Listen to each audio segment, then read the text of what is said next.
Have you ever stopped to think about all of history as, well, as one giant continuous game? Like a frantic, thousands of years long race where every civilization is just trying to be king of the hill. Because once you start looking at it that way, a whole lot of things really start to click. And to get started, let's look at a little mystery. Take a look at this. It's an ancient lice comb. Yeah, a lice comb from Canaan, thousands of years old. So here's the question. Why in the world does it have letters on it that look like a super early version of our alphabet? The answer to that pretty much tells the entire story of how ideas, power, and people have moved across the globe. All right, so our story kicks off right here, Mesopotamia. The land between the two rivers. This is basically the starting line. It's where the first cities popped up, where writing was invented, and you guessed it, where the whole game of empire really began. So let's be clear on what we're even talking about here. What is an empire? It's actually pretty simple. It's basically when one group of people decides, hey, we should be in charge of all these other groups of people, usually across a huge chunk of land. And believe me, that one simple idea, it's going to define pretty much all of world history. But why? What was the motivation? Well, let's just hear it straight from the horse's mouth. The very first empire builder himself, Sargon of Akkad. No flowery language about noble causes or destiny here. Nope. He was crystal clear. It's about pride, power, and possessions. And that brutally honest mission statement, it pretty much sets the tone for the next, 4,000 years.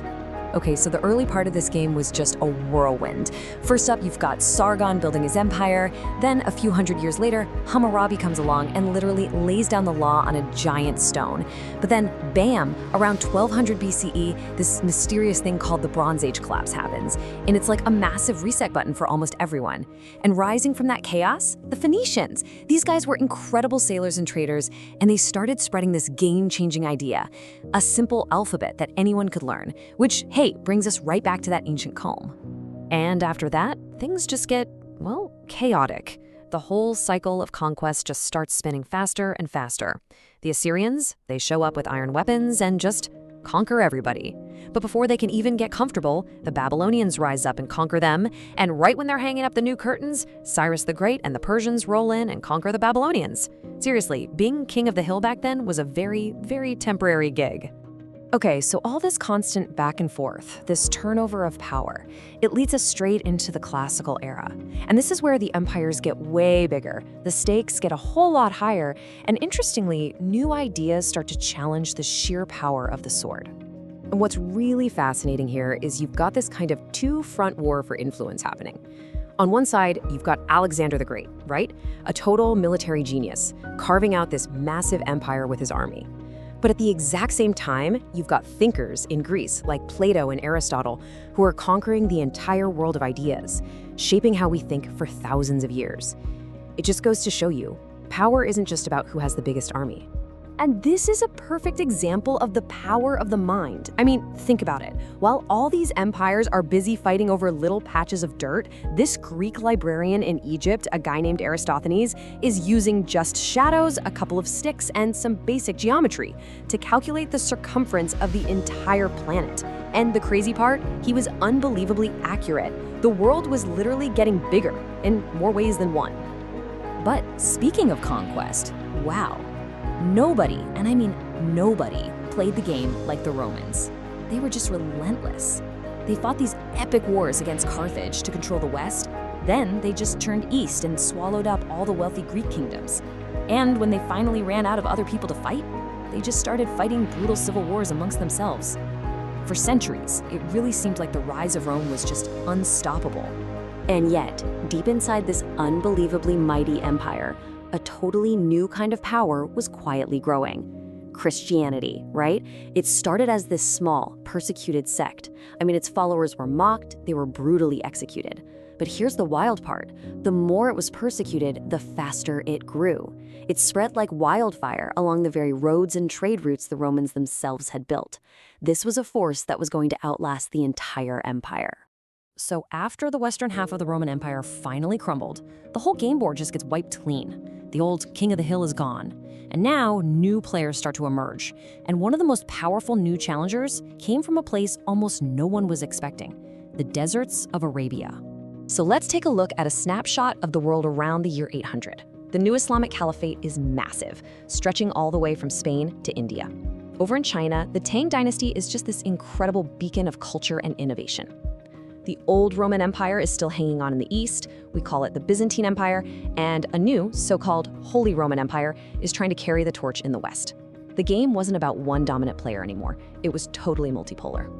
And then, just when things seem settled, the entire game gets flipped upside down. Out of the steppes of Mongolia comes a force the world had never seen before. Genghis Khan and his successors, in just a couple of generations, build the largest single land empire in all of human history. They didn't just become the new king of the hill, they basically flattened the old hill and built a brand new mountain. But there was a dark side to having such a massive, interconnected empire. It had these terrifying, unintended consequences. See, those trade routes the Mongols made safe, the famous Silk Road, they also became a superhighway for disease. The Black Death swept into Europe, and it might have killed as many as 1 out of every 3 people. It's just a brutal reminder of how connected the world had suddenly become. And all of this brings us to the final act in our story. With incredible new technologies like better ships and navigation, the European powers took the game of empire and made it global. The hill they were fighting over wasn't just a region or a continent anymore. Now, it was the entire planet. I mean, just look at this timeline. It shows you how unbelievably fast the world map got redrawn. 1492, boom, Columbus's voyages open up 2 whole continents for conquest. The Spanish move in and quickly topple the huge Aztec and Incan empires. Then you've got new nations, like the United States, being born out of rebellion against the old empires. And it all builds up to this crazy, frantic period in the late 1800s called the Scramble for Africa. This whole era kicked off this massive, world-changing exchange of, well, everything. From the Americas, you get things like potatoes and tomatoes that completely change how Europe eats, plus just tons and tons of gold and silver. And what did Europe send back?